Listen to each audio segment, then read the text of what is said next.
Rolex dominates Swiss watchmaking, Seiko is the most popular brand from Japan, and when it comes to Chinese watchmaking, no one does it quite like Seagull.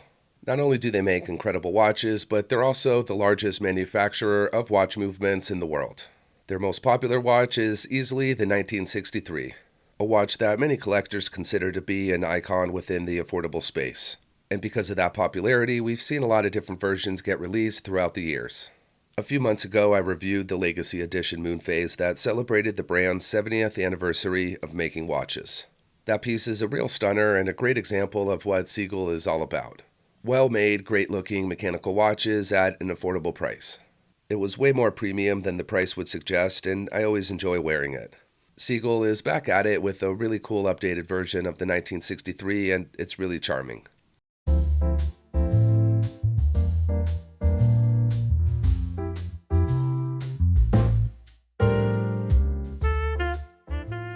The Icon 2 celebrates the nation's first pilot's chrono with a very interesting reinterpretation that refines the original design in such an awesome way. It has all the details that made the 1963 special with just the right amount of extra spice to make it stand out and feel fresh. Seagull's released this new edition in two versions, a steel blue and a green bronze. I've never owned a bronze watch before, so I thought this would be a great opportunity to see what it's about. For anyone not familiar with bronze being used on a watch instead of the usual 316L stainless steel is the unique ability to develop an interesting patina naturally as it ages. A lot of people like that because in a way it tells the story of its wear and creates a one-of-a-kind look. But it wasn't just the bronze construction that drew me in. The sunburst dial shifts from emerald to deep forest green. It's a balanced shade that isn't too vibrant or over the top, but a great color to mix up my very black dial-dominant collection. I also like how the green is framed by the warm brush finish of the bronze case. It's a gorgeous combination that works really well together, especially with the rest of the details on the dial. The cream sand-textured subdials adds a nice contrast, and the rose gold plated hands and markers add another great accenting detail to bring it all to life. There's also a splash of red on the chronograph hands and inside the star logo that helps balance everything out even further, adding a cool visual pop of color. It's just a really lovely dial that has a ton of personality. There's also an internal tachymeter scale in matching green, along with a minute track in white to help blend in with the creamy subdials. The finishing and details are spot on, and I like how they kept the text minimal. Just 21 jewels at the bottom and some simple branding up top. I especially like the star logo. It's applied, framed in rose gold, and filled in with red. Definitely one of my favorite details on the dial. As far as the lume, the hands and indices are filled with superluminova that glows in green.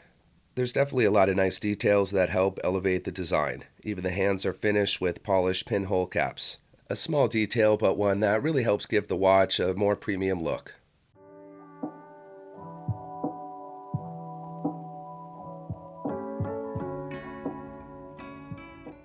Aside from the gorgeous dial, this bronze case is a definite winner as well.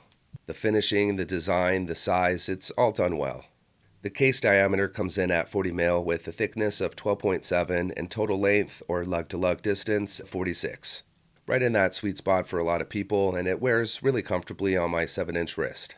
It has great wrist presence and wears comfortably. Chronographs sit a little larger because of the pushers, so it does extend just a bit extra. And speaking of the pushers, I love that they went with the classic pump style. It helps fuel that old school vintage look and add some sportiness as well. The crown has a nice coin edge to it that looks cool and makes it easier to grip.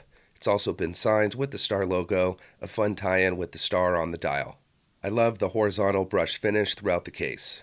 It's great there are no polished sections at all. Usually watches need some contrasting finishes with both brushing and polishing, but because of the natural sheen bronze has and that green dial, keeping the case fully brushed helps keep the watch from being too flashy.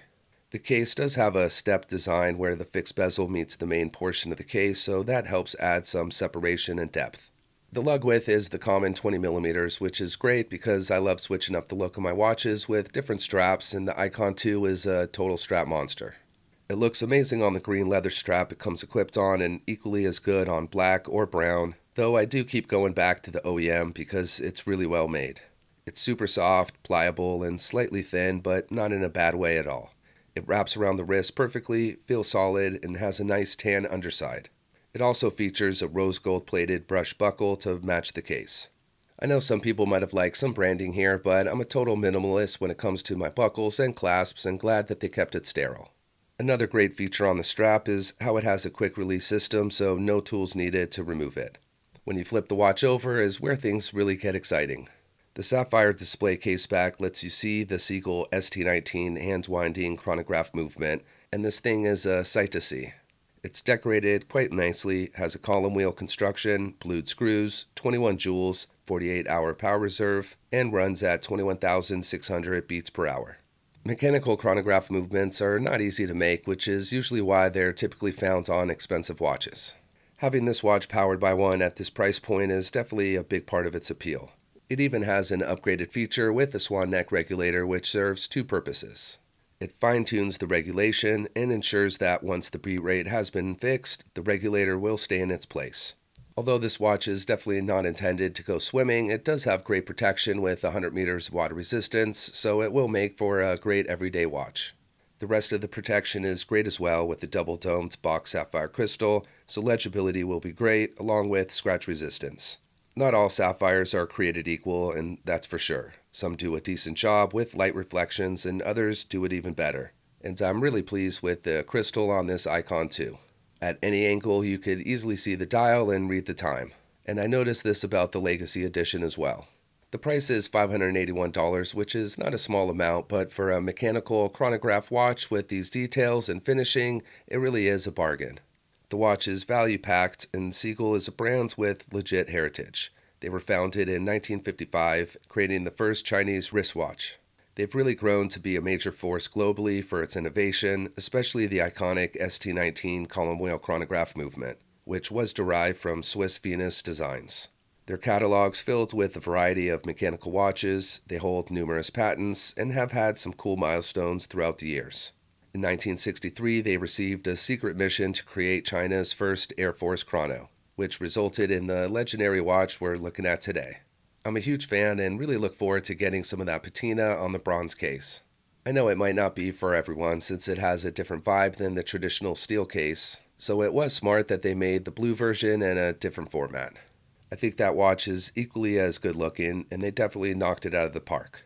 I think it might be a little more versatile compared to the green version because it doesn't stand out as much.